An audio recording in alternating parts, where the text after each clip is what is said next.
तो hey guys, कैसे हैं आप लोग। आई होप आप सब लोग ठीक ही होंगे। तो मेरा नाम पिंटू सिंह और आप देख रहे हैं मेरा यूट्यूब चैनल इंग्लिश वाला, जिस पर आपका बहुत बहुत स्वागत करता हूं।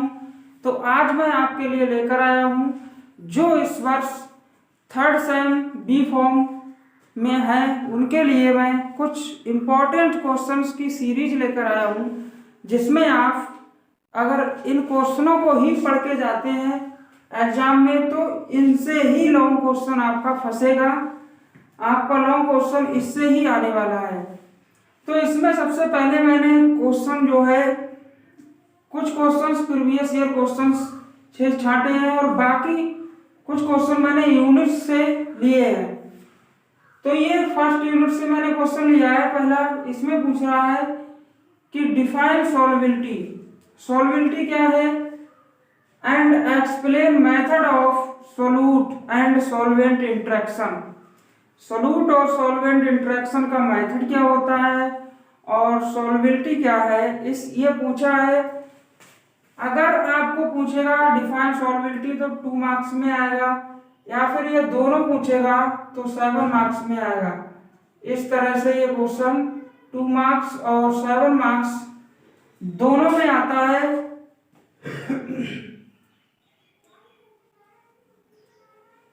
तो आप इसे पढ़ के जाएंगे तो ये कहीं ना कहीं आपको मिल जाएगा, या फिर 10 मार्क्स में भी मिल सकता है आपको। इसमें एक का डेफिनेशन और जोड़ देगा और आपको 10 मार्क्स में दे देगा। सेकंड क्वेश्चन मैंने रखा है इसमें कि discuss diffusion mechanism in the biological system with example. इसमें आपको डिफ्यूजन की मैकेनिज्म बतानी है जो कि हमारे बायोलॉजिकल सिस्टम के अंदर होती है। तो एग्जाम्पल भी देना है इसमें। तो ये हमारा सेकंड क्वेश्चन। थर्ड क्वेश्चन है आपका जिसमें पूछता है कि state Rawls law give its application and limitation. ये हमारा जो रॉल्स लॉ है ये क्या है और इसके एप्लीकेशन मतलब इसका यूज कहाँ करते हैं हम, इसका यूज क्या है, और लिमिटेशन इसका यूज हम कहाँ तक कर सकते हैं, कहाँ कहाँ पर इसका यूज होता है और इससे आगे नहीं कर सकते, उसे लिमिटेशन भी पूछे हैं।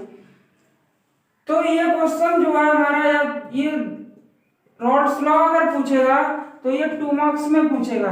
कितने में? 2 मार्क्स में पूछेगा। और यदि ये दोनों पूछता है तो 7 मार्क्स में, और एक का अगर डेफिनेशन उसने दे दी तो आपको 10 मार्क्स में देगा। ये क्वेश्चन भी हमारा 7 मार्क्स में ही आता है, ठीक है।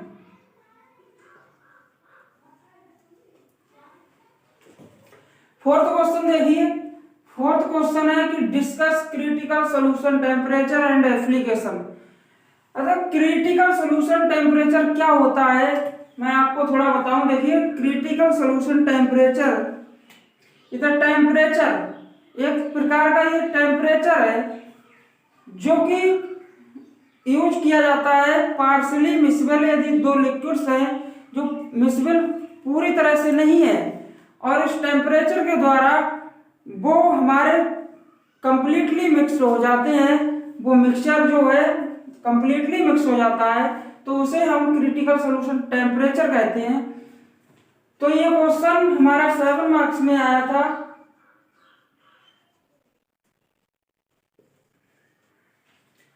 अगला क्वेश्चन है हमारा define crystalline solids and amorphous solids.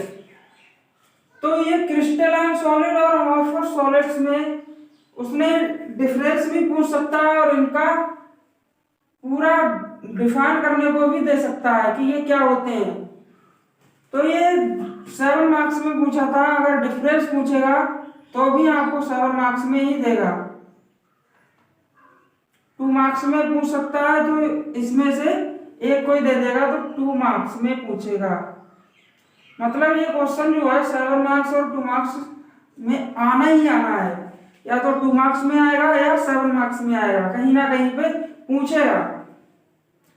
6th question है हमारा, वो है write the short note on liquid crystal and glassy state. Liquid crystal और ग्लासी स्टेट क्या होता है वो पूछा है। 7 मार्क्स में आया था ये क्वेश्चन पिछली बार।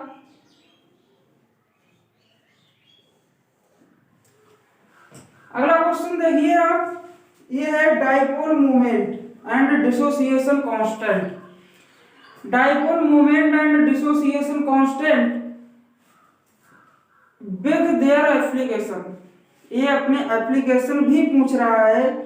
और डाइपोल मोमेंट क्या होता है, डिसोसिएशन कांस्टेंट की डेफिनेशन आपको बतानी है और इसके एप्लीकेशन आपको बताने हैं।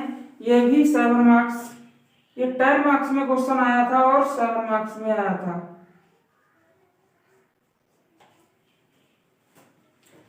अगला क्वेश्चन है देखिए, ये डिफाइन सरफेस टेंशन, ये हमारे 3rd यूनिट से है। Define surface tension, give different methods used, determine surface tension.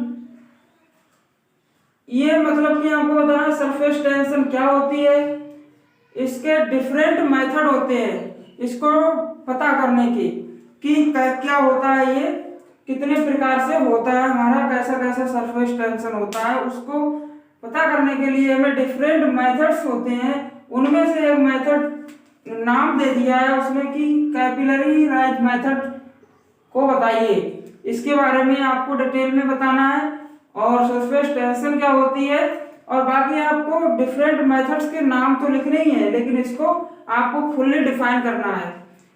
तो ये थे आज के क्वेश्चन, जो कि आप यदि आप इनको ही पढ़ के जाते हैं तो आपके सामने ऐसा नहीं कि आपकी बैक आ जाएगी, तो बैक ना आए और अच्छे से अच्छे मार्क्स आप प्राप्त करना चाहते हैं तो इन सारे क्वेश्चंस को पढ़ के ही जाइएगा, जिससे कि आपकी बैक या आप फेल ना हो। तो ये इतने क्वेश्चन मैंने दिए, आगे भी मैं वीडियो लाऊंगा, उसमें आपको हर सब्जेक्ट के क्वेश्चंस को आपको इंपॉर्टेंट क्वेश्चन मैं देता रहूंगा। तो तब तक के लिए thank you, have a nice day. Like नहीं किया तो लाइक कर दीजिए एंड फ्रेंड्स को अपने शेयर कीजिए और चैनल को सब्सक्राइब कीजिए। Thank you, have a nice day.